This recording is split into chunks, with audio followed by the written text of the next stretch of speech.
9 సార్లు ఫోన్ చేస్తే రెస్పాండ్ అవ్వలేదు. ఎంఈఓ ఎందుకున్నాడు? ఈ ప్రాంతంలో స్కూల్లో ఒక్కరు కూడా టీచర్లు లేదు.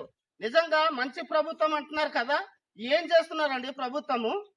ఏం చేస్తున్నారు ఈ పిల్లలకి స్కూల్లో? నిజంగా ఈ యొక్క జీకే వీధి మండలంలో చాలా గ్రామాల్లో టీచర్స్ లేరు. ఆ పిల్లల పరిస్థితి ఏంటి? పిల్లలు చదువుకోవాలా లేదా? ఏదైనా అంటే ప్రభుత్వం వాళ్ళు ఏమంటారంటే మీకు అన్ని విధాలుగా ఆదుకుంటామంటున్నారు. ఏం ఆదుకుంటున్నారు మీరు? ఈ రోజు కలెక్టర్ గారికి నేను తెలియజేస్తున్నాను, ఈ పిల్లల జీవితాలతో ఆడుకోద్దండి. దయచేసి విద్య నేర్పమని చెప్తున్నాము, టీచర్లు పంపించమని చెప్తున్నాము. రేపు పొద్దున ఈ పిల్లలు చదువుకోకుండా ఈ ఏజెన్సీ గిరిజన పిల్లలు విద్యా బోధన లేకుండా ఒక రౌడీయో లేకపోతే ఒక స్మగ్లరో లేకపోతే ఒక నక్సలైట్ గా అయితే ఈ రోజు ఇక్కడ సంబంధించినటువంటి అధికారులు దానికి బాధ్యత వహించవలసి వస్తుంది. కనుక దయచేసి తక్షణమే రేపు పొద్దున గాని టీచర్లు ఇక్కడికి రాకపోతే మేము రోడ్ ఎక్కవలసినటువంటి పరిస్థితి ఉంటుంది.